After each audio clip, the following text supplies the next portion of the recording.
Good morning. Good morning. I'm so happy to have you here this morning.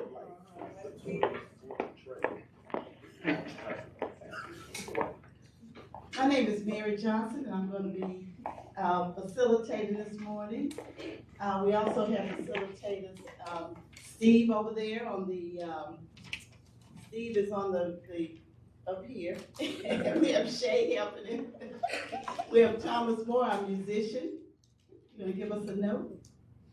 We have Laura McClay, who is co-facilitating with Ms. Moore. We have Nathalie McGarrett.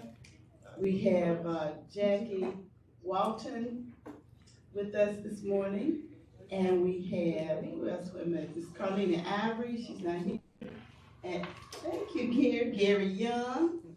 Sitting on the front row here, we have Ken Kuntz. And no, I'm going to say that you are going to bring us a prayer. Yes, you are. You should know this, he's really, we need you. These are some hard times, Ken.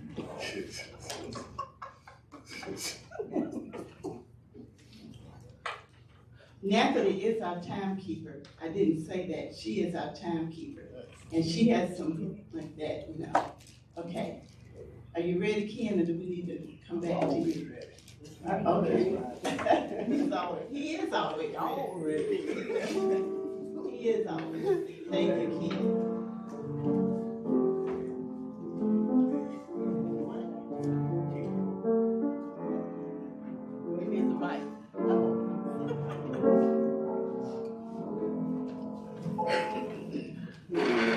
I remember one day at lunch, and my good friend Tommy Robinson, who many of you know, we had him to say grace for our lunch, and his voice was very low, so I said, "Man, I might know what you said. I wasn't talking to you." So this morning I'm going to suggest a quote from someone that said, "Keep your friends close and your enemies closer." Somebody sent me a text about not watching the State of the Union speech tonight. Personally, I'm watching because I'm gonna keep that sucker as close as I can. And for those who don't wanna watch, fine. But don't come complaining to me about something he said that you didn't see him say. You don't know the context in which he said it, whatever context it might be, if he even knows. But in that context of prayer, I'm gonna pray for all of us, those who are watching and those who are not. So bow your heads, please. Lord, this is another day that you have made, and I and hope all others will rejoice and be glad in it. There's a lot that we expect today. There's also a lot that we don't expect. And then there's some things we don't know what to expect. But you know all, you know what we should be expecting. And the one thing that you expect, God, is that we love each other, that we walk humbly with you, and that we pray for all. So with that being, Lord, I ask that the words of my mouth and the meditations of my heart be acceptable to you, and that all we do today will be done to glorify you. In the name of Jesus the Christ, our risen Lord and Savior. Amen. Amen. Amen. Thank you for that. Okay. We have a real treat this morning. I'm going to eat. Somebody get him. Somebody, please. Okay, we have a real treat this morning. This is our, well, let me back up. Didn't we have a wonderful February? Yes. Yeah. It was great. It was wonderful. All of our speakers, and I'm sorry that Winston's not here for us to give him his accolades, because he did a super duper job last month. And so this month is Women's Month. And so we will be bringing forth some amazing women for you to introduce to some, and some of you already know her or know of her, but I'm going to introduce her. We have U.S. Attorney Dena J. King. And I'm going to read just a few things about her because some of you, even me, I was amazed when I read her resume at her accomplishments. I mean, it's just wonderful. Dena J. King served as the United States Attorney for the Western District of North Carolina from November 2021 until February 2025. After being nominated by President Joseph R. Biden Jr. and confirmed by the United States Senate, Mrs. King was sworn in as the United States Attorney for the Western District of North Carolina on November 29, 2021. Ms. King was the first person of color to be appointed as United States Attorney in the Western District of North Carolina. With nearly 2 decades in public service, Ms. King served as the Chief Federal Law Enforcement Officer in charge of all criminal and civil matters filed in the U.S. District Court in the Western District. She led an office of approximately 100 federal prosecutors and staff located in Charlotte and Asheville, which served over 3 million residents throughout North Carolina's 32 westernmost counties, including residents of the Eastern Band of Cherokee Indian Reservation. And some of the things, I'm just going to read a few of the things that she covered while she was there. Under her office, she focused on efforts on the protection of civil rights, enhancing public safety, recovering taxpayer dollars, combating health care fraud, financial public corruption, and financial fraud schemes, protecting vulnerable populations from exploitation, including older adults and children, prosecuting human traffickers, and supporting victims, pursuing repeat offenders and drivers of violent criminal activity, and overseeing affirmative civil enforcement actions and other civil litigations. That's what I'm just going to read that part. I thought it was, and also, just as a side note, she received her bachelor's degree in business management from North Carolina State University. She received her Juris Doctorate from North Carolina Central University School of Law. She is a proud member of Delta Sigma Theta Sorority Incorporated. I have to say that, okay? Okay, so, and she's also a member of the Links Incorporated. So we are so honored to have her with us. So what we're gonna do we have anybody here for the first time? Okay, I'm gonna let you stand and just say who you are. Hello, my name is Julia Coyne. I'm the Courts and Public Safety reporter for the Charlotte Observer. I've been wanting to come by here for quite some time, and with Dena being here and me covering courts today seemed like the natural first time, so thank you. Okay, thank you. Welcome and come back. We need good coverage from the Charlotte Observer, okay? Okay, anyone else here for the first time? Okay, we have another first time. Good morning. My name is Derek Chambers. I saw you all last in February. My good friend here, Kim Ratliff, showed me y'all's program, so I decided I need to come out, and it was an honor listening to you all talk about my father. Right, yeah. And I really appreciate everything that you all, how you all honor him, and his lifelong work is still being recognized. I appreciate everything in this room, everyone in this room. I'm hoping to, for her to get me, I had to tell her, and I hate to talk too long, but for her to get me out of the house to come down here, this is something that I'm ready to go start working for this community. And I don't have to say who his name is. His name is, if you do not know who my father is, Attorney Julius L. Chambers. That was my father. Yes, Julius. I was gonna say that this is the son of attorney, the late attorney Julius Chambers. Yes, ma'am. Any other newcomers here? Okay, thank you. Okay, this is our process. Oh, okay. Good morning, I'll make it brief. I'm Jody Thomas. I'm a retired Charlotte Police Department retiree, and Michelle Ratcliffe is my good friend, and Miss Smith are my good friends, and invited me to come here along with my other friend, Gerald. I am a graduate of North Carolina Central University. Being here, and would love to hear what you have to speak today.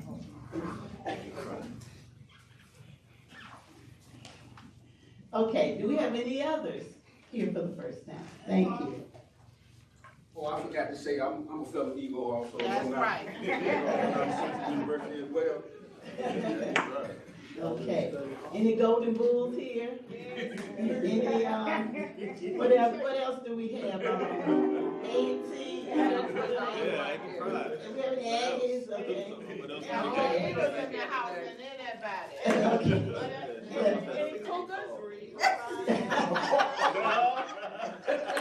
Natalie, I think you are a cougar. Okay, I'm sorry. Okay. I know, see, this lady is very important, so we want to be on our best behavior. Okay.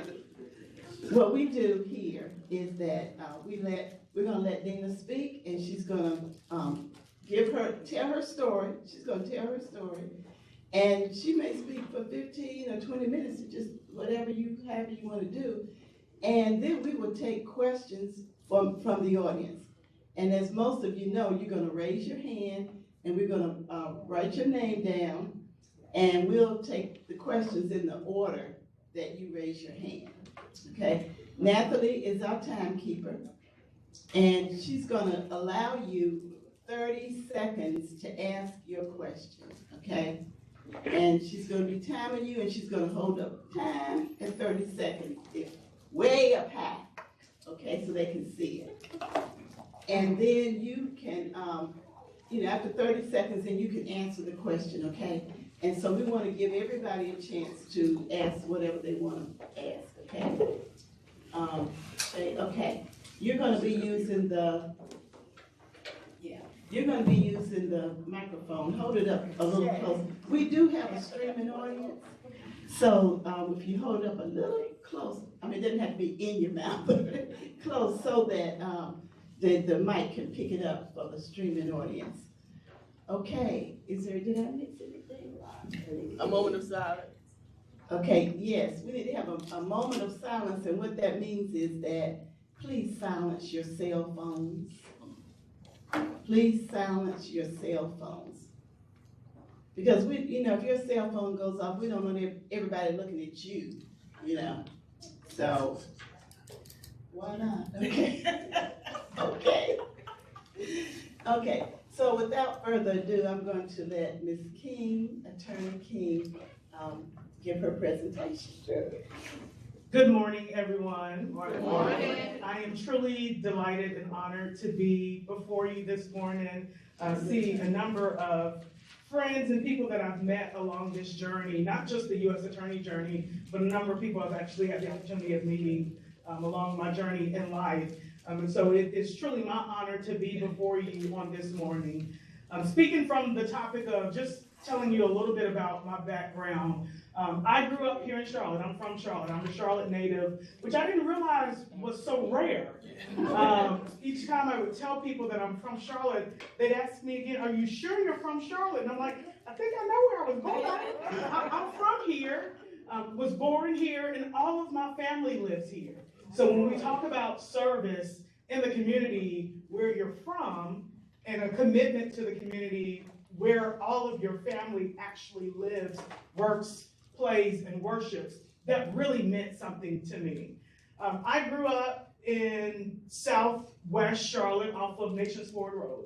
I grew up in a very tight-knit community in a time where everyone in the neighborhood pretty much knew everyone. And so my neighbors were a part of my journey and a part of my circle that instilled in me really, really good values. Both of my parents, they worked. Neither of them were college graduates, but both of them worked, and they worked really hard. And I grew up in a time where my family instilled in me that it wasn't important where you went to school. It wasn't important how many degrees or titles you possessed. What was important was how you treated people. And that was the standard by which I was raised, to the point where other people would report back to my parents whether or not I had used my manners. They would report back, did she say yes ma'am or yes sir when she responded to you? And so that's the type of upbringing I had. When I was 13, my older brother, who was 2 years older than me, was killed unexpectedly, and it really, really shattered my world because he was what I consider still to this day to be my guardian angel. 10 months after that, my dad really struggled with the concept of losing a child. And so my father died of a heart attack, not having any health issues before then. I'm coming up on the age that my father was when he died, and that's something that really weighs heavy on me now. But when it comes to being an attorney, this is the only job I've ever wanted to be. I had no aspirations of doing anything other than being a lawyer. And it's because I grew up in the 80s where I watched The Cosby Show. And on The Cosby Show, many of you know that the mother, Claire Huxtable, was an attorney. And so as a young girl of color, 4 or 5 years old, I saw myself in her. And so one of the things that has been really important or impactful for me, especially on my journey, is to be very clear and transparent that to me, representation actually does matter. I watched Perry Mason, I watched Matlock. I didn't see myself in those people. I saw myself in this Black woman who was an attorney. And it was really pivotal because I'd seen other Black women on TV, but at the time, most of those women were in the service industry. They were nannies or they were housekeepers. And so for me, seeing a woman, a person of color, in a suit every day with a briefcase, I look back now and I kind of chuckle because I realized very rarely did we ever see her in the courtroom, but I didn't understand that as a 4 or 5-year-old. They said she was a lawyer, so I believed she was a lawyer. And so it was my mind that I wanted to be just like that. I knew no lawyers. Fast forward, when the tragedy hit my family, that's the first time that I really came to grips with the understanding that I had to make it. My two protectors, my father and my brother, were no longer with us. I could not be in the shadows of them anymore. I had to make it. And, you know, we didn't have a lush fund to be able to send me off to college. And so it was up to me to work really hard in order to get scholarships to be able to pay for my way through college, and that's what I did. I really buckled down. The way that I handled grief was I put myself in my books. And even people that meet me, that knew me then, say, you know, we always knew you were going to be something because you stayed in them books. You studied all the time. That's how I handled or how I dealt with the grief that I was experiencing. Went to NC State, had an amazing time. It was my first time ever being away from home. Just an amazing journey. I served on the judicial board where I was tasked with hearing cases from students that were alleged of committing violations of the code of conduct. And so that was really a first test of having to use that ethics and integrity. You know, you've got your own peer before you that is potentially facing expulsion from school, and you're having to decide whether or not whatever allegation or grievance that they did warranted that. And so it was a really humbling opportunity, but really also my first kind of foot into a system of judgment, so to speak, or a system of accountability. I also was a member of the Scholars and the Honors Program, and so while I could play really hard, I also knew I had to stay really focused because each quarter I needed that paycheck from the people to come to pay my way through NC State. That's where I also joined Delta Sigma Theta, and so that created an incredible avenue, a sisterhood for me, so to speak, while I was at NC State. But I always knew NC State was not my resting place. I always knew, again, that I wanted to go to law school. And so I attended North Carolina Central University, which was amazing for me because it was right down the street from NC State. So I still had my same group of friends, I still had my same circle, my same support system. But I went to Central thinking that I wanted to do corporate law, which is also why I had majored in business management and undergrad. But while at Central, I had the amazing opportunity to serve on the trial team. I had the amazing opportunity to intern at the Durham County Public Defender's Office, and it was at that moment that I fell in love with the concept of litigation, courtroom litigation. Working at the Durham County Public Defender's Office, many of you know public defenders represent individuals that are accused of crimes that can't afford their own attorney. And so I was a third-year student at that point, and so I could have what they considered my own caseload. I was being supervised by an attorney, but I had my own cases that they would let me go to court and actually appear before the judge and speak on behalf of that case. And we spent a lot of time over in the jail where many of our clients were being housed. And I quickly learned that most of the people that were being charged with crimes in that community were brown and black people. But I also quickly learned that there was no diversity in the prosecutor's office. And one of the things that our clients would tell us at that time was how they felt like they were not getting a fair chance in the judicial system because no one else in the courtroom looked like them. And so it was at that moment that I decided I wanted to be a prosecutor. It wasn't because I had this long desire to work for the government or this grandiose. It was the thought that my mere presence in the courtroom could make someone feel as if they were getting fair treatment and equal opportunity to justice. That was enough for me to decide I wanted to be a prosecutor.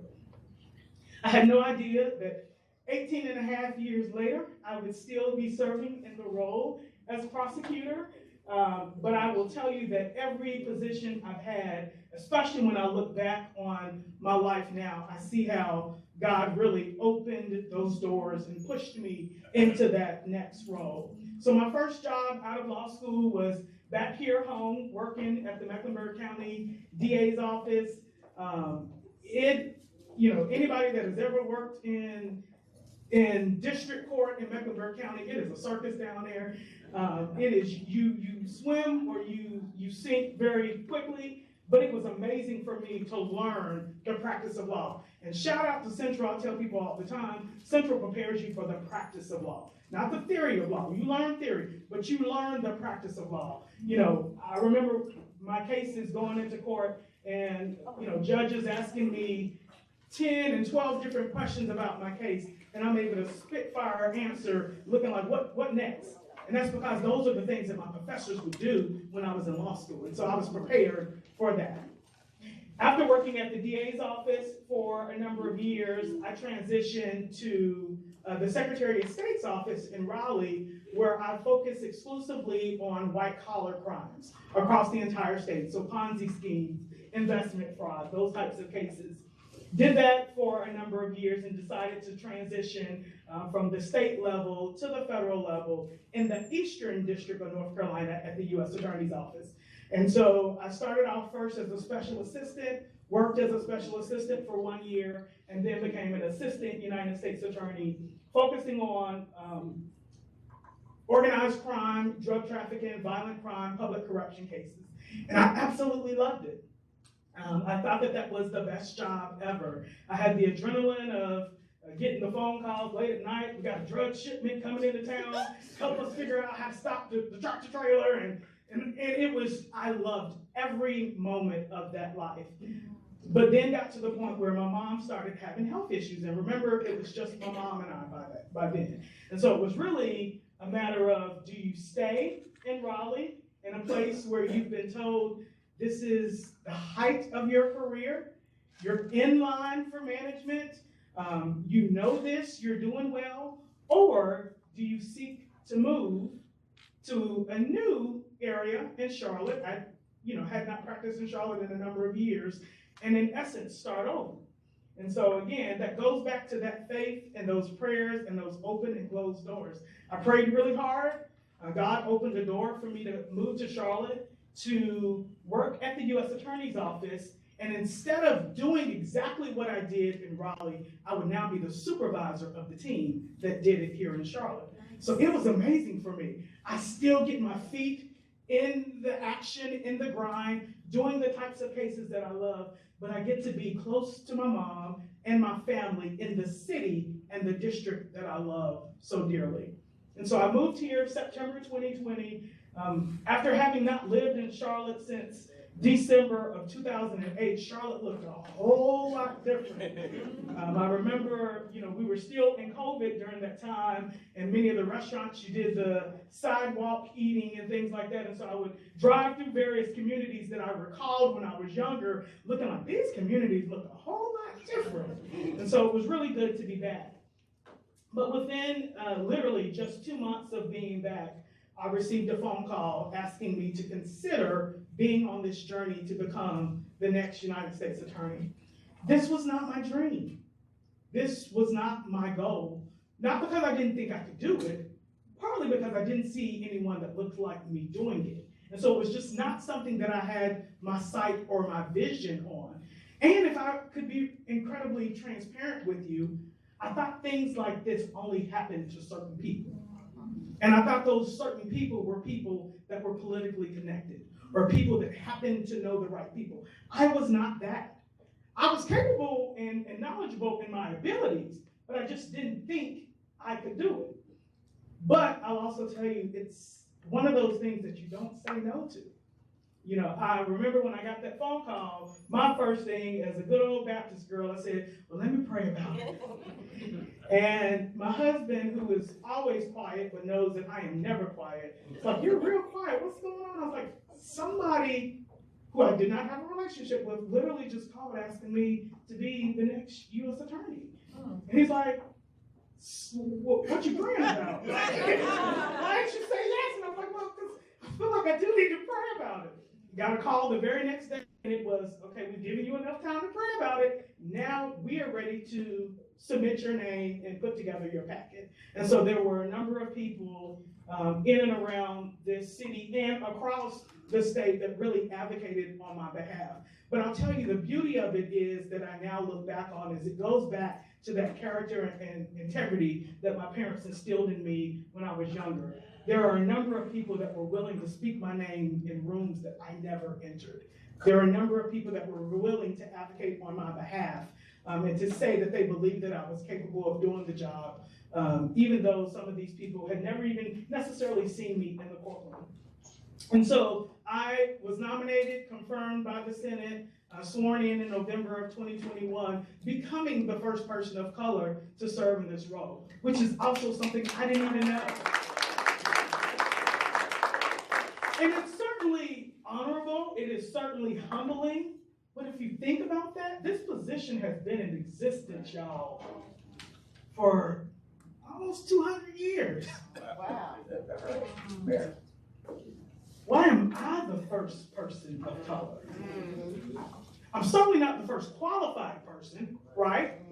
And so one of the things that I've been very intentional about, and it's just ironic that we're living in a time where people don't like to say the term diversity, they don't like to say, the terms equity and inclusion, but I am very intentional, and I've always been intentional to recite my resume. Because while I'm the first person of color, I did not get to this role because I am a colored girl. I am qualified for the job. And so I make sure people understand that I was qualified for this role. But I'll tell you, as I'm celebrating in this room, I wish I could tell you I was always celebrated in every room that I entered. There were times that people knew they were meeting with the U.S. attorney, and I would walk in the room and they would look behind me as if they were waiting on someone else to come. And so the irony is, something about us Delta women, I go in and I sit down at the table and I'm like, okay, you'll eventually figure out that you need to, right? Eventually you'll figure that out. But that's what in my mind I'm thinking, that's what we're dealing with in 2022, 2023. You could have just Googled me and saw that I was a black woman. That's right. And then so I would slowly sit down and, like I said, gently recite my resume so that people would understand, okay, you're dealing with somebody who knows what I know. And so now let's go into the conversation of what we need to talk about. This district, Western North Carolina, has 32 counties. I visited every single county throughout my time as U.S. Attorney. Wow. Many of the communities I've visited multiple times. There are some people that actually believe our state ends in Asheville. Y'all, we got a whole lot more state past Asheville. And I was very intentional to make sure that the people in Cherokee knew that I was their U.S. Attorney. And so a lot of the things that I did were very innovative. We had not done them before. One of my passions was spending time with young people. I absolutely love young people. I loved spending time with young people before I became U.S. Attorney. For many years, I led a mentoring group at my church, Silvermount. And so it was only, it made sense for me in this role to figure out ways to navigate the space of being with young people. Spent a lot of time here at Turning Point, meeting with young kids that many of you know had been removed from traditional schools. And so I would talk to them about, yes, guess what? Everybody don't like me either, but I can't punch everybody that don't like me. Like, you gotta learn how to deal with difficult situations and difficult people. But every space I entered, I also saw how people appreciated my presence. Mm-hmm. And people know that you care when you spend time there. And so that was a part of my platform, making sure that I was out in the community, which was really natural. I've been able to travel to different communities, especially in and around this area, and people have come up to me that I don't even know, but they know members of my family. And so they would say, we know your grandma, or we knew your dad. People that I don't know, that just say, you don't know me, but you look just like your father, and we knew your father. Those things actually meant a lot. And so while I was serving, I really felt empowered and knew that I was serving on behalf of something much greater than myself. One of the things that we talk about a lot is the legacy that I leave behind. On the walls of the halls before I left were the words fairness, excellence, and integrity. And I used to start every office-wide meeting with those 3 core values in mind. And I would tell people, regardless of who comes after me, I know I'm not going to be here forever. That's the way this works. When you are appointed by a president, you serve at the pleasure of that president. So I knew coming into this role, at best, I was going to get maybe 4 years, praying for 8, but maybe 4. I knew that. And what I also knew that, because I didn't see that door coming to be open, I knew that when it was time for that door to be closed, God was going to open another door for me. I was okay with that. But I'll tell you, to now look back and see the impact. There were communities that I entered that people said, we've never had the U.S. Attorney come to this space before. I said, never had the U.S. Attorney come to this space. We have always been very intentional about developing partnerships with law enforcement, but I was very intentional about developing partnerships with other agencies, with community folks in the community. And that's because I'm from this community. And so I wanted to partner with any and everybody. But I also believed in the old adage that you needed to be a friend before you needed a friend. And so if we expect the community to show up and serve on the jury, or we expected the community to show up and report crime, the community needed to see us before they needed us. And so that's why I spent time in the community, going to events all the time, showing up, cheering, and going up occasionally saying, hey, you don't know this, but I'm the U.S. Attorney, but I'm not the U.S. Attorney in this capacity. I'm here to have a good time. And so I was able to navigate that space, but also see how I could use my platform as U.S. Attorney to better the community in other ways, in creative ways. I created for the first time a civil rights team. My office had never had a civil rights team.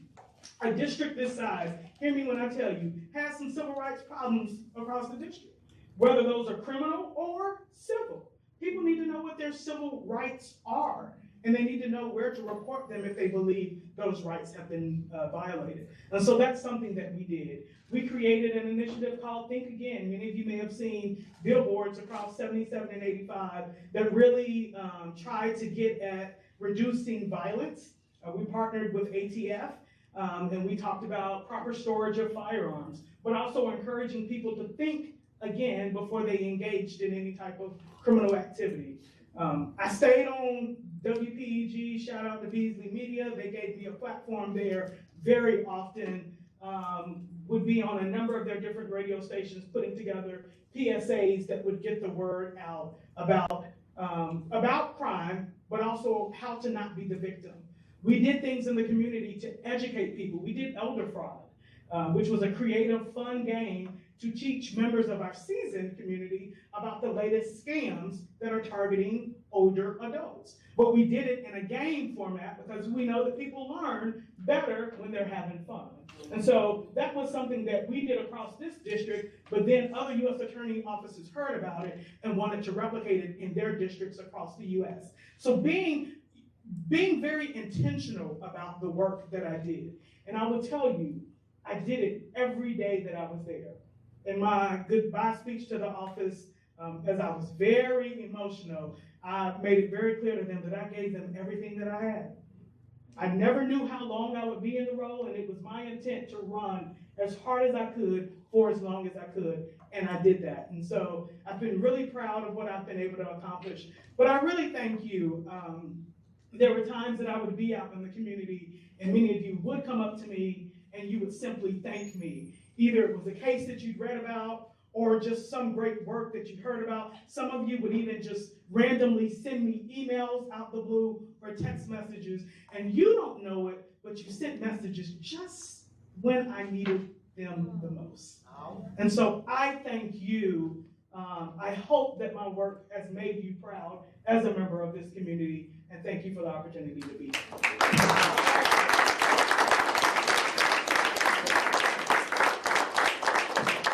Wonderful, that was wonderful. Okay, we have Gary and then Keith. I'll remind you that if you have a question, you may raise your hand and we will, okay. Hey, thank you so much for coming this morning. You know, hearing your background is a great preface to this question. I just wanted to know, what's your, what's your stance with your office in terms of prosecuting nonviolent first-time offender drug cases versus violent offenders? I had a friend who was prosecuted by your office around 2020 with looking around 10 years, but I just saw recently a criminal convicted of murder was given around the same amount of time. So what's your stance on the competitiveness of those type of cases? So that's two separate questions. One, I'll attack the second part of your question. Sentencings, we don't handle sentencing. Sentencings are put forth by your judges. Our federal judges hear all of our federal cases. I don't know if you are aware, but all of our federal judges are white men. I just say that not in response to the question, but to help you to understand. They are also appointed by presidents. And so that makes a point. I've tried to really educate people on how, especially the criminal justice system works. When people say things like, voting for president doesn't matter, it does matter. And it matters more in the community in which you are in because of the power that they have. To start your first question, so I was very intentional when I came in as U.S. Attorney that it was not going to be about numbers for me. I felt like we needed to be choosing federal cases to prosecute. What I mean by that is that there are some crimes that can be prosecuted federally or they can be prosecuted at the state level. That's dual jurisdiction. I felt like the cases that my office needed to prosecute were the cases that were in fact truly federal cases. And so that's what we did. Now I'll tell you, the ramification of that though means if you look at my case numbers throughout my tenure, my case numbers are lower than my predecessor's case numbers. But I will also tell you the types of cases that we prosecuted were more impactful cases. There were cases that should have been prosecuted as federal cases and not the lower level cases that I think need to be reserved for state prosecution. Wow. Back in another life, I covered the courts, and Judge McMillan was the U.S. District Court judge, and Dave Centel, I'm pretty sure you know those guys. Yes, sir. Haywood Polk, and now Cliff Johnson recently retired. So it's a real joy to sit and to hear you. So my question to you is, who are your peoples? My family, who's my family? The You know Kings. what I mean. The Kings. I still carry my maiden name, so the Kings, Millie King, James Porter, many of you know him from the funeral home and cemetery. James Porter is my great uncle. And then my mom's family, the Holloways, which I feel like everybody is some kind of way connected to some Holloways. The suit Holloways? Say what? The suit Holloways? It was not the suit Holloway folks, but they wear some suits though. And so, yeah, it's all of my family is here. Mr. Porter, the grave digger, kill you, oh, Mr. Porter. Yeah, that's my great uncle, James Porter. Oh, we'll talk. We call him Uncle Pee Wee. Yeah, I was at his 90th birthday party. So then you took pictures of me.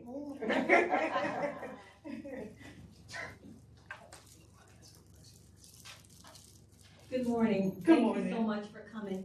Can you talk about a little bit about some folk who came before you, like Shirley Fulton or Pat Timmons Goodson or Jim Wynn, Algernon Marbley, and some of the things that with the last two, what they've gone through with changing their minds. Absolutely. So many of those people I had the great pleasure of meeting and talking with. Some, as I was on the journey to become U.S. Attorney, Ms. Fulton spent a lot of time talking to me about what it meant to be the first, before I was even confirmed. And so she kind of told me the good and the bad, the weight, let me not say the bad, but the weight that comes with that. And so I'm really thankful that I was able to have those discussions with her before and after becoming U.S. Attorney. One of our Black History Month speakers I brought in, our dean, our law school dean, to come and share her story with members of my office. And it was really an impactful day to have her in that space. But there's been so many people that I tell people I am standing on the shoulders of people that came before me. Many people that broke those barriers that made this a reality for me, even though they would never see this. And so that is being intentional about me being in this role, knowing that I didn't get here by myself, but also being intentional and knowing that I need to make sure that I make avenues for other people to come behind me. This needs to be the norm. We need to get rid of the misconception that women of color in particular can't be U.S. attorneys or can't be the chief federal law enforcement official or be in law enforcement at all. And I think the more people see this, the more it becomes the norm. And so I've tried to go across to all communities to make myself very known, so that people know this is a Black job. This is what this looks like. Man. So let me give a little context before I ask my questions. When you said, you're talking about your outreach and how you go out to community events. So she came to that community event I hosted, West Side Star Search, right? And after the event, she introduced herself as the U.S. Attorney for the Western District. Now, mind you, I'm on the west side of Charlotte, and the show that I'm watching is Power. So when she said that was the longest 2-minute drive home. I'm thinking, Lord, my whole life is under investigation, and I'm going to jail for some reason that I don't know. I thought somebody would set me up, but I appreciate you being here. My question is, so some of my foremost heroes, Maynard Jackson, Julius Chambers, are also alumnus of Central Law School. And I wanted you to just kind of talk about how Central, just more, and I know you alluded to it earlier, what does it do to prepare you for those challenges? Again, just all of the names that push back against systems that said they weren't supposed to be there or they weren't supposed to do those things. What gave you the courage, or what did Central instill in you to give you that courage? For starters, it gave me a sense of self-awareness and boldness in who I was. And so when I came out, I didn't come out with a level of being timid. The first time I spoke in the courtroom, it was, y'all see, I've got a very strong and distinct voice. And so that voice echoed in court. And part of that also just came from growing up in Baptist church where, you do Easter speeches at the age of 6 all the way up. But Central also prepared me. You know, I gave the example of being a part of the trial team, and our trial team coaches were fierce. So an example would be, we'd come in and we'd have to, you know, for an example, give an opening, give our theme of the case, an opening or a closing, whatever you were assigned. And I would do that, and my trial team coach would say, that wasn't good enough, you need to change your theme.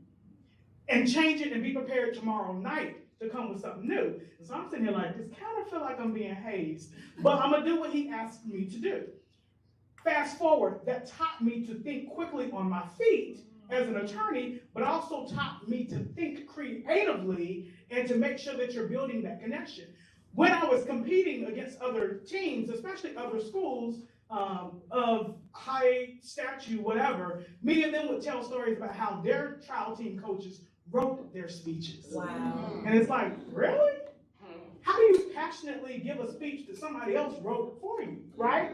And so when I say I was prepared, again, my first couple of days out getting questioned by judges, it's like, I'm sitting here, you got any more questions? Like, that's it? I was waiting on you to ask me the tough questions. Because Dean Green, my torts professor, Professor Ringer, some of those professors in law school would question you when you were briefing or reciting your cases. Compare that to, I started with a class of ADAs, assistant district attorneys. Compare that to other attorneys that you're watching, and judges are asking them questions, and you can tell they're not prepared to answer the questions. I'm like, you didn't know you would get questioned on your case? Thank heavens I had that experience at law school. And so I tell people, especially young students that are trying to decide where to go, Central prepared me for the practice of law. I learned the law, obviously. I took the bar first time and passed it, thank heavens, because they prepared me even for that. But they prepared me for the rigorous pursuit of being in this profession and having to withstand the challenges of people that might even question you. I remember when I joined the U.S. Attorney's Office in Raleigh on day one, that was a big question. And I didn't come from, a background where people really cared where you went to school. But on day one at the U.S. Attorney's Office, everybody wanted to know, where'd you go to undergrad? Where'd you go to law school? And so people naming out all this stuff, this, that, and the other. And I'm proudly saying that I went to the North Carolina Central School of Law. We went to this Ivy League, and in my mind I'm like, and we at the same place. and more important than that, you know, my legal mind was like, meet me in the courtroom. You can't out-try me, you know what I mean? And so Central prepared me for that, and I am incredibly thankful for that preparation. Yes. Thank you really for that question. Because Okay, before you answer, I just want everyone to know that this, if you remember, the late great Pride Patton, this is his son. Stand up. This is his son, and we're so proud that he's here with us today. Thank you. But I thank you for the question, because I don't think many people in North Carolina realize the number of judges that actually attended North Carolina Central University. And we're honored to have Mr. Grady Jessup that actually taught at the Law School of North Carolina Central here this morning. He was also a public defender for many years here in Mecklenburg County. So thank you, Mr. Jessup. And one of those people that was in my ear when I was a young ADA, always in my ear, and so I thank you as well. But thank you for your service. My question to you goes back to you being the only person of color normally in those circles and those discussions. I know your name came up several times over your tenure with the U.S. Attorney's Office as far as a judgeship. Since the formation of the Western District of North Carolina in 1872, we've had a grand total of 20 judges. None of them have been people of color. The Middle District of North Carolina, as well as the Eastern District, have all had people of color serving as judges. Those appointments are for a lifetime, and as you mentioned, it's important for us to be part of the process and vote. What can we do as average citizens, lay people, to help make sure that once another opportunity comes available, how can we make sure that people that look like us, someone like you, can be elevated to that position of the United States District Court Judge? I think being intentional in your advocacy. I think that positions come open all the time. So we have 2 vacancies now, for an example, and Those positions come about through the nomination of a president and the confirmation of the Senate. And so being very intentional about putting forth those names, advocating and supporting and getting behind the person of your choosing, and making as much noise as you can make so that those people in DC understand the importance that that diversity has in your community. I will tell you, again, when we look at some of the flaws with the criminal justice system, I think there is something to be said when diversity is present. In any space, not even just the criminal justice system, in any space that exists, diversity only enhances that space. Good morning. Good morning. Speaking of advocacy, I am a community organizer. We actually just, probably 2-3 years ago, 4 years ago, we ran a campaign in Cabarrus County to get rid of our DA. It was remove or resign Roxanne. She was in office over 25 plus years, doing some crazy things. She resigned. We put some pressure on her. But they put another DA in who we know thinks just like her. And they're doing stuff that's getting caught on, like they're getting caught doing crazy stuff in Cabarrus County. My question is that civil rights team that you were talking about still active? And how can organizers like myself put stuff that they're doing on blast? So I am not in the office. I'm not in the office, so I can't necessarily speak to whether or not the civil rights team is in action or not. I don't know. I will tell you that at any time, if you think that there are violations of the law, whether those are criminal or civil, they should be reported. I'll also tell you, Cabarrus County is Middle District and not Western District, so just make sure if you're reporting it to the proper agency. Okay. Good morning. Good morning. Did I hear you say that King's Funeral Home was your relative? No, ma'am, the King family, but they're not the owners of the King's Funeral Home. Oh, okay. Well, that was my question. Okay. The other king.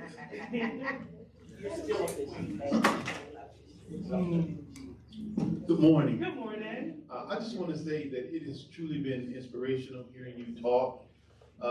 Me being a kid that grew up in the inner city, and I actually made it to college by meeting someone like you at a community center when I was a little boy.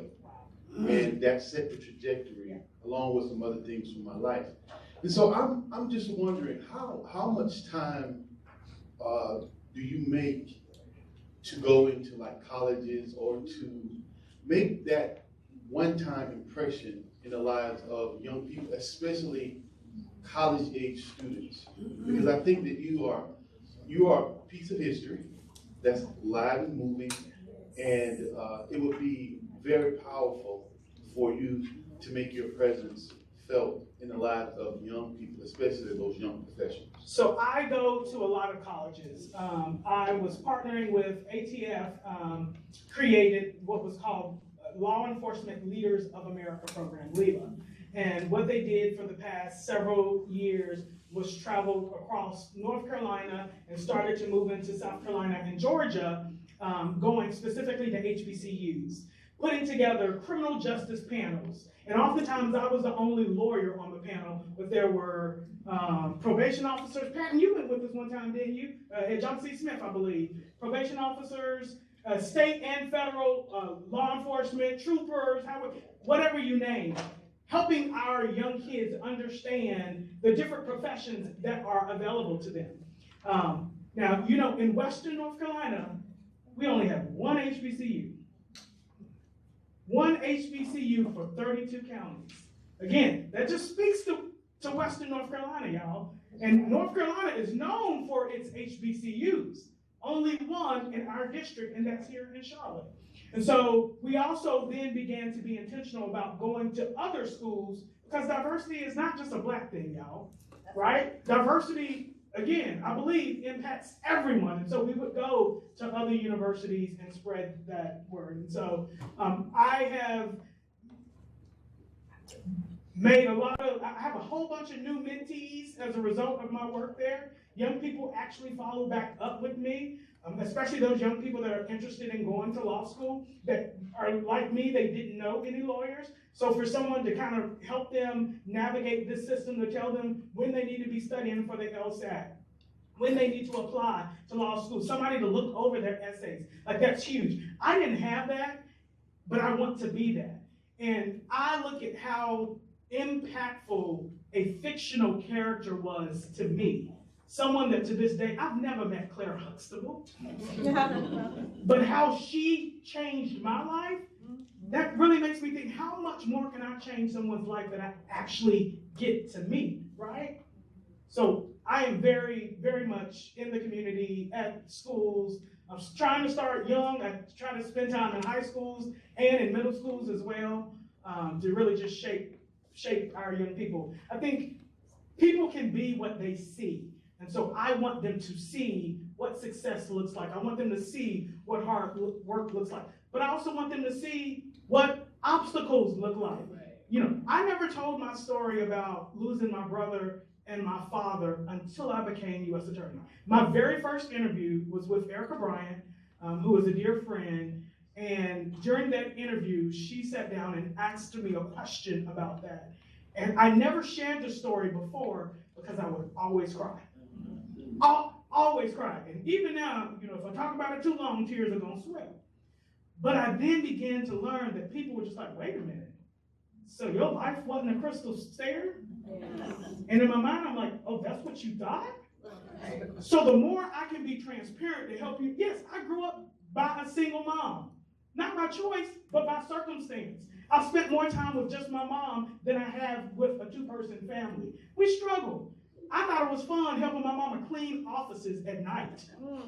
You know what I mean? And so helping people to understand that you can come from a struggle and still make it successful, but your struggle might be different even at this stage, right? So being very transparent to help people to understand that. Attorney King, thank you for being here. Thank you for service. Can you tell us what your future plans are, please? I am taking a month off.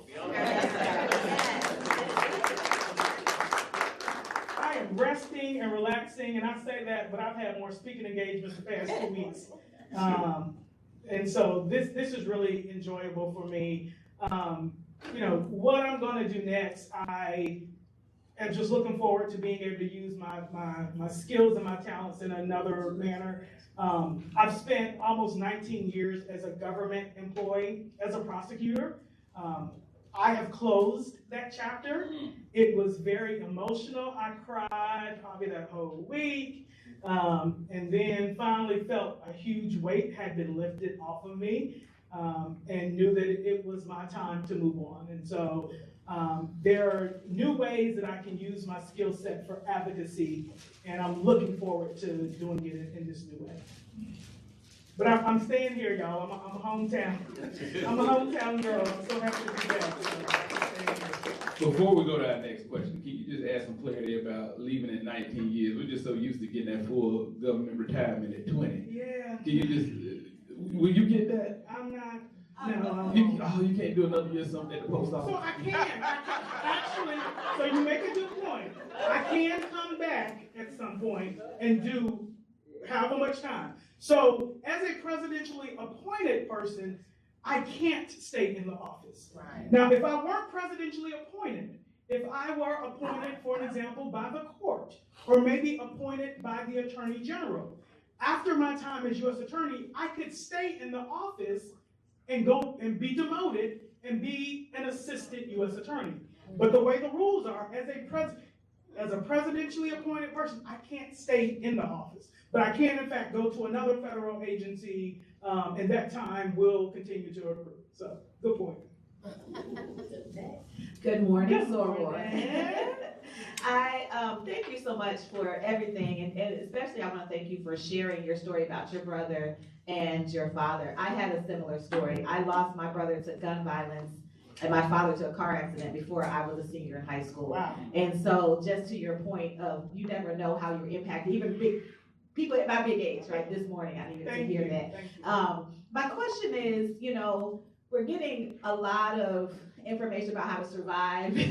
You know, people are saying everything from like start to grow your own food, like all types of things, right? If you're listening to people on the internet.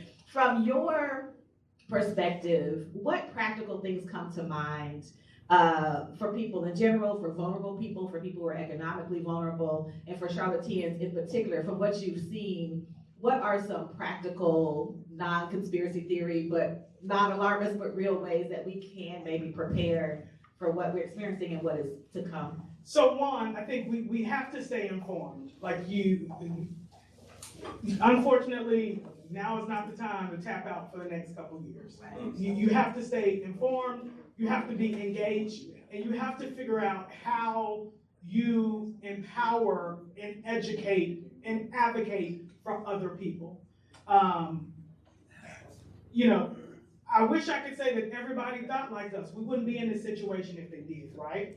And so, as sad as it is, I also know that sometimes we want to act, we want to get out, we want to march, we want to protest, we want to do this, that, and the other, but we don't always know what we're doing it for, and what's the end goal after we do that. And so I think we have to be very intentional and strategic, but also we need to take the time to educate other people. I'll tell you, I learned some people that share different political views than I do. People that I thought I was close to. And that has created distance in the relationship, to be honest with you. Just because I don't know how you love me and say you love that, right? And so I think as much as we can be very intentional during this time, there are a number of local organizations, such as you all gathering here, using this as a platform to educate each other, empower each other. This is fatiguing. We're only in March, and it feels like we should be in November at least by now, right? This is heavy. And so we have to support each other. But to your point, we have to also be willing to speak up for those that either don't have the voice, don't have the vote, can't vote, don't have the power. Like, this is the time. And so I've been really impressed with the way a number of organizations have kind of galvanized and gotten together quickly and strategized and come up with planning. But I also sometimes hear people talk, well, I'm going to do this. And I'm like, well, why are you doing it? And they don't even know why they're doing it. Okay, if you're going to do it, I need you to understand why you do it. The purpose behind what you're doing, you know. Hello. Hello. Good. Welcome. Thank you. I was wondering, in your whole career, which part did you enjoy the best, and which one did you not enjoy? Like being a prosecutor, you probably prosecute a lot of people, but was it 100% you're like, man, I just don't want to prosecute that person, but you had to prosecute them? So that's a great question. I have never prosecuted a case I did not want to prosecute. Never. I've never prosecuted a case I did not believe in, because those cases I did not believe in, I declined. And I've been really thankful that when I had people that supervised me, I had supervisors that supported my decision. And then when I got to the point of being the U.S. attorney, I tried to empower my people for them to understand we don't rubber stamp things. You prosecute it because you believe it is a righteous prosecution for us to do. And so being U.S. attorney by far has been the most amazing thing ever. It far exceeded anything I could have ever envisioned. I don't think I've ever had a job that I've not liked.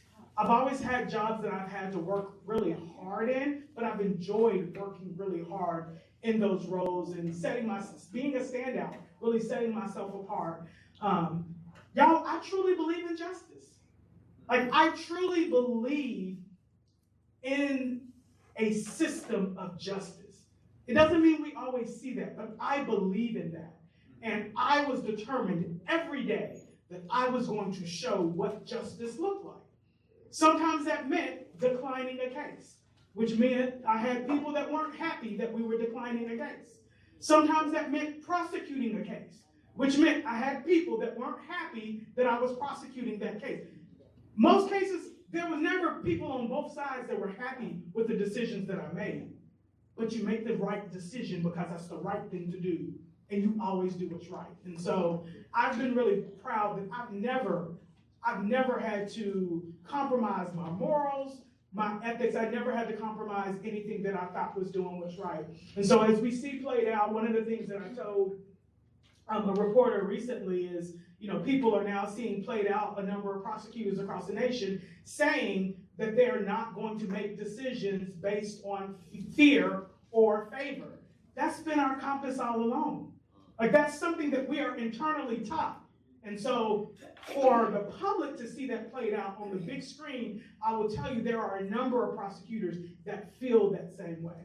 And that makes me proud of the profession.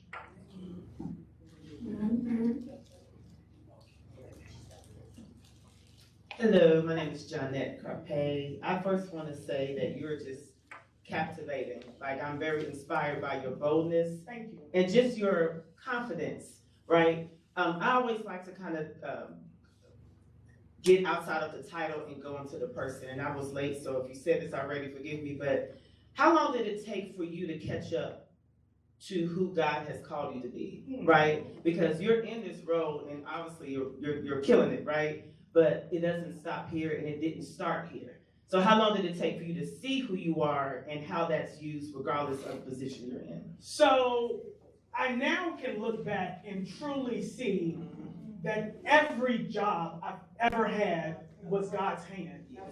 But I'll tell you when it actually hit me. There was a time that I was living in Raleigh. It was around the time that I was at the Secretary of State's office, and I was looking to transition, and I wanted to move back to Charlotte. I mean, I was hell-bent. I applied to no less than about 10 different positions here in Charlotte. I wanted to be back home. And I had interviews. Some of the places I had multiple interviews, so you couldn't tell me I wasn't getting that job. Only to then be told no.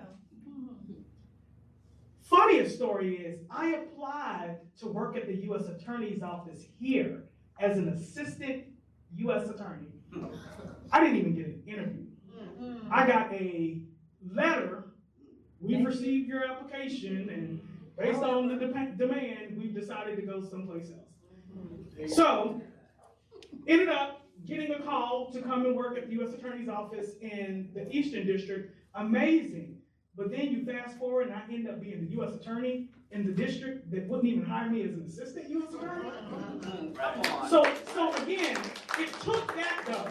Like, it took that for me to truly see, okay, God moved me there. He wanted me to stay there. He wanted me to move here, and just moving here allowed him to open the door here. And so, when November came, and a lot of my colleagues were panicked, what are we gonna do? We're ending up our time as U.S. Attorney, what are we gonna do? And I'm like, listen, y'all, I didn't know this door was about to be open. I'm gonna continue walking down this hallway, because when this one closes, he got another one that's gonna open, and it's also going to be big, right? And so this, having been U.S. Attorney, is preparing me for something else that is great. And I'm just humbled to be able to be used in that light. Just a quick pros.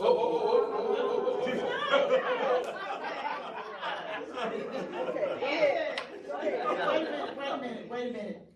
We are getting close to the ending of our. Got rules. Yeah. I didn't know that was a rule. Okay. Oh yeah. Okay. I'm sorry. Maybe I didn't say that. But, I was late. okay. Yeah, we don't go back and forth. We don't debate. Keep your question. You're doing a good job, okay? And let's give them some short answers. And I know it's hard because the questions really can't be short, but we are getting close. And we have a few more people on the list, and we want to give them a chance to ask their question. If we don't get to your question, just remember this is the process that we do have to end before 10. And we have to give people enough time to ask, to make announcements. Thank you. Hi, Destiny Jar. I'm with the publication Q City Metro. Thank you so much for being here. And while everyone here doesn't need you to answer this, I do want you to answer. we keep talking about the value and power of diversity, particularly in a criminal justice system. Do you have any examples of where that was really exemplified?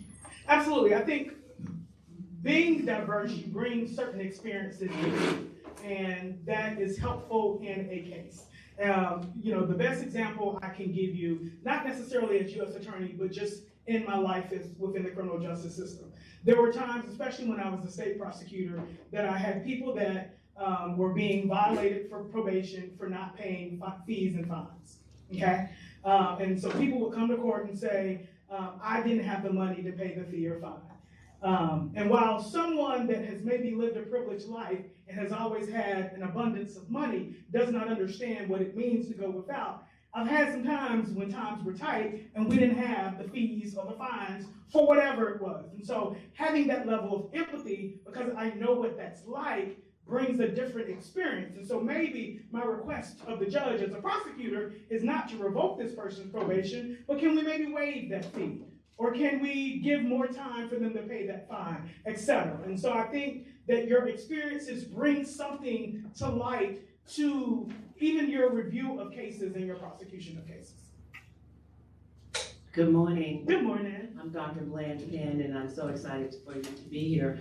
Well, let me say this. I'm so glad you said something about interviews. That really happens in a lot of cases, a lot of people. But you did say, and I used to say good morning, good evening, good night, but you said something about standing out, right? So I want to know, because my stand out sometime, I might say, if today is today, tomorrow is yesterday, what would you do for today? So what do you have that stands out for yourself that you might use, or a quote or something that people will familiarize themselves with you? I think the quote that I've said all along, that I mentioned earlier is, you need to be a friend before you need a friend. That's something that I've just said my entire time as a U.S. attorney, and one of the reasons that when I enter rooms, I'm trying to work the room. I'm going over and shaking hands and hugging people even before the event starts, because I am trying to build that relationship with people so that they know who I am. Not just as U.S. attorney, but so that they know who I am as Dena. In 1975, I covered a global cause celeb with a woman named Joanne Little, who was accused of killing a jailer, Joanne Little.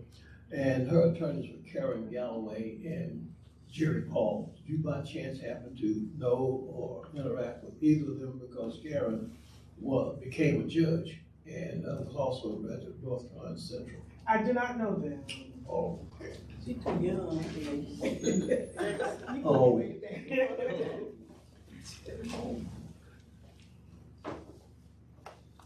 Good morning. Good morning. I'm so privileged, and we thank God for being here today, and such an inspirational speech. But like you, I'm on that third year of law school, and so we're looking forward. You never know how God is going to order your steps, and we thank Mr. Derek Chambers for inviting us today to attend this most inspiring event.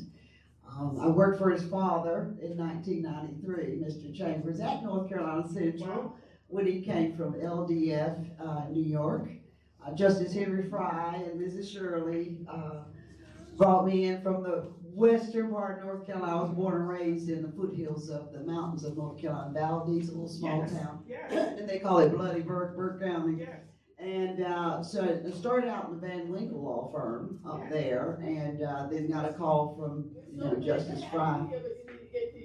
Yes, and so thank you so much. And so we want to ask you, from those years and those times and where we are today, how do you foresee the future as far as now we have this AI, we have online learning now. Law schools are now training law students online from those days that we know of. Do you see that having a major impact on our legal scholars for the future? I think it will, but I think there's always going to be the need for the human touch, right? Yes, and so I think I know a number of students, for an example, that take law classes still now online.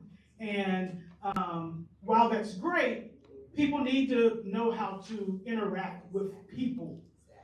You know, whether that be you're gonna have clients, you're gonna have supervisors, you're gonna have a jury if you're going into litigation. You gotta know how to interact with people. And so that's the one thing that I encourage people to don't miss out on learning social skills. Amen. Thank you. So I get to close it out with the final question before we go into announcements. So just quite frankly, how do you think Black people should approach, feel about our legal system? That has to be a short answer. I was gonna say, how do I make In this 30 short? seconds. How do I make this short? Go ahead. You can This is it, you can close. And then you can go into your closing I thoughts. need you to understand, one, when you see Black prosecutors, we are not sellouts. That's number one.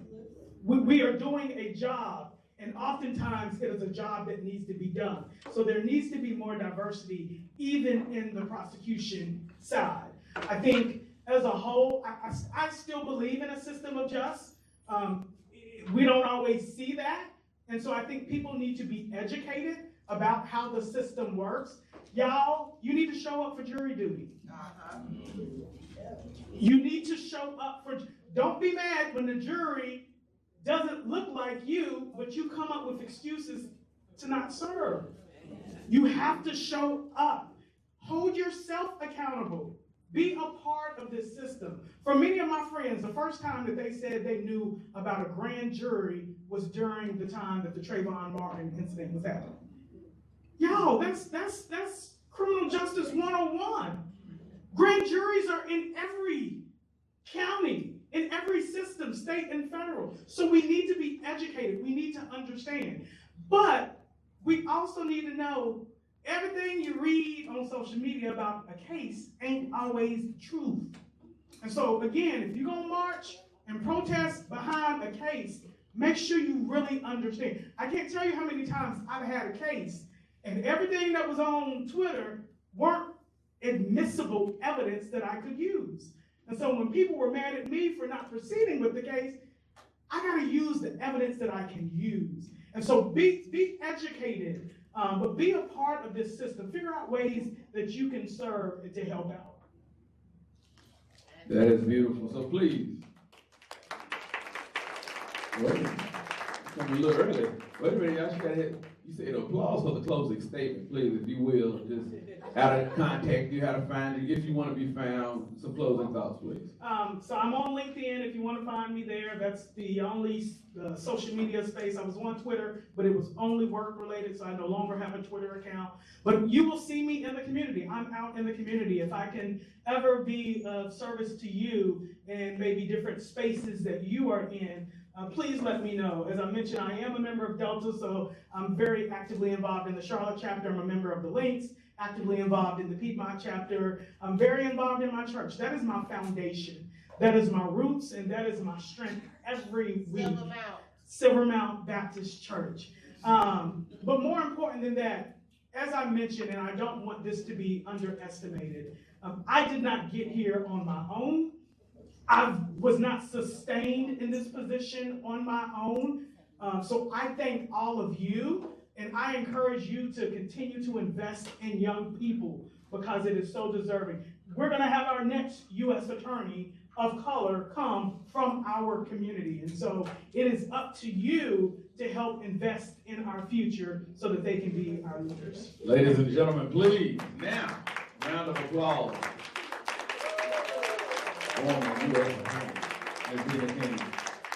Announcement. Okay, do we have any announcements?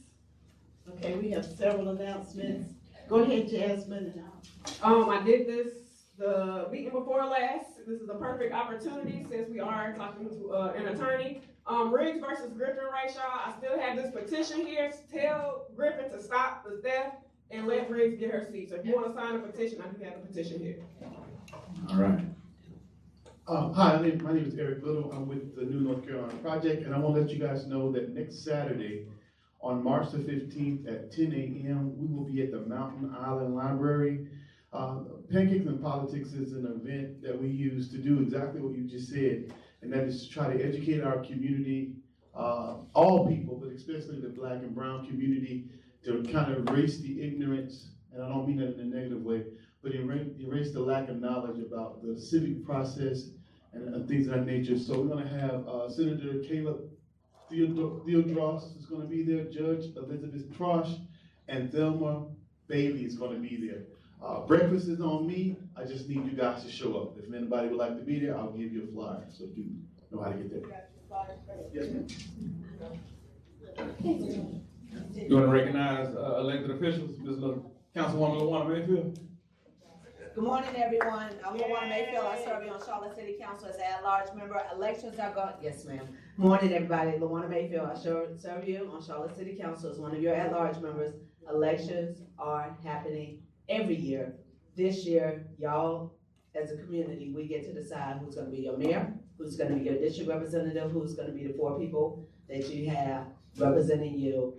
Hold us accountable, but make sure you get out and vote. Please, yes. Some of you, maybe not all of you, but know, but the wife of our pastor at Friendship Missionary Baptist Church has passed, and her service will be on Friday. There will be a viewing on Thursday. I'm not sure those hours, but if you go to the website for Friendship, Charlotte.org. Thursday is 3 to 7. 3 to 7 for the visitation. Visitation is 10 until noon, followed by the service. And as a sidebar to that, our regular guy, Tommy Robinson, did a mural at Friendship on the crucifix. And he put quite a few of us in that mural, and she was one of them. So she is now immortalized on canvas, thanks to our good friend and Winston's dad, Tommy Robinson, and it's at the church. Thank you.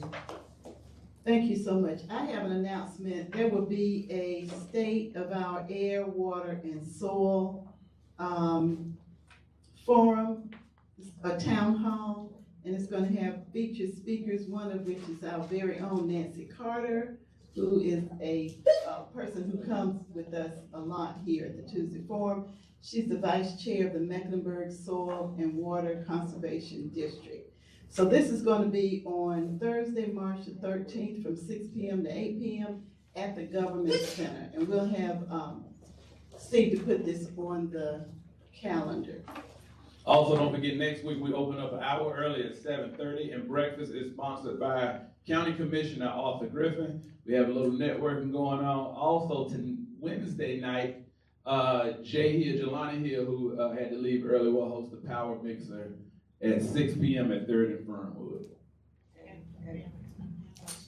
And we got this coffee pot donation back here. Listen, this week, we are, this week on March the 5th, I think it is, Alma Adams, U.S. The 6th. The 6th. I'm sorry, the 6th. I didn't have it right in front of me, but I'm going. Anyway, she will be giving her her speech, her town hall, State of the Union type about what she's been doing, her successes, and her challenges will be on, and answering your questions will be at Mayfield Memorial Baptist Church, which is on Sugar Creek. And I do encourage all of you to go, even those people who are listening online. It's really important to go and hear from your U.S. Congresswoman for the 12th District. That is 700 West Sugar Creek, 6:30 on Thursday. You got an announcement, Charlene. Ms. Mayor, tell us the history maker we have next week as our feature presenter. It is Ms. Kim Graham, and she is, I just want to get this right. She's the CEO of the Greater Charlotte Apartment Association, and she will be here on the 11th. Yes. Okay, Charlotte. So tonight, starting at 7 p.m. Eastern, there will be a State of Our Union that will be hosted by Roland Martin. For all those who do know Roland Martin, he is a real activist out here.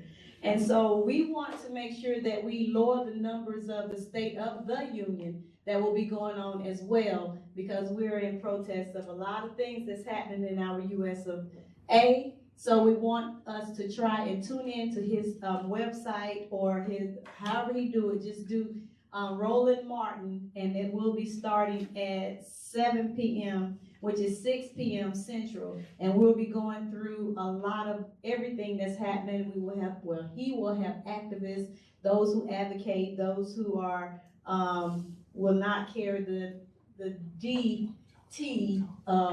acronym. That's tonight. So we want to lower his numbers, which is on, I guess, on mainstream. Do not look at it. Absolutely. Do not, well, that's basically what we're trying to say. Do not look at it and tune in to Roland Martin because it's, yes, ma'am. You understand? Yeah. All right. Okay, remember, Is that it? keep your friends close, but keep your enemies closer. We need to know. It's a need to know. I hate to say it, but You can watch it. it's a need to know. Let me sneak this in right quick since we got a little time. April 26th, speaking of BEI and all of the change in the world, we're having the greatest Blackest event ever in the history of the world again at West Complex, the Great West Side Fish Fry. And if you don't know what that is a group held by Applesauce Group, an organization in which I am executive director, and we bring cultures throughout the Black diaspora, whether you're from Haiti, Greenville, Ghana, Nigeria. For some reason, Black people are connected when fish comes out of Greece. So we are going to have the ultimate fish fry, in which these cultures of Black people present the fish plate that is very close to their heritage, their ethnicity, their culture. So it might be a good old piece of croaker, slaw and some baked beans, or it might be snapper and jollof rice. But that is April 26th, absolutely free. It'll be an amazing time. Y'all come on, hang out with us. With the head on it, absolutely. And no cornmeal, just drop the eggs. It's incredible. All right. Oh, Dr. Thomas has an announcement. As an early educator, I would say this to you. Children are watching us. And I'm saying tonight, one of the best things you can do is to let your children, your grandchildren, your great-grandchildren know you're going to pray for America. No matter what else you do after that, let them know this is what we do. We pray for our country. We need prayer big time. Can you imagine a child coming into the world and hearing how we talk now? Do something. Pray, pray, pray. Thank you, Dr. Thomas. Thank you. Thank you. Okay, one big round of applause for our Thank you so much. Come back as often as you can. Look forward to seeing you again. Dr. Thomas.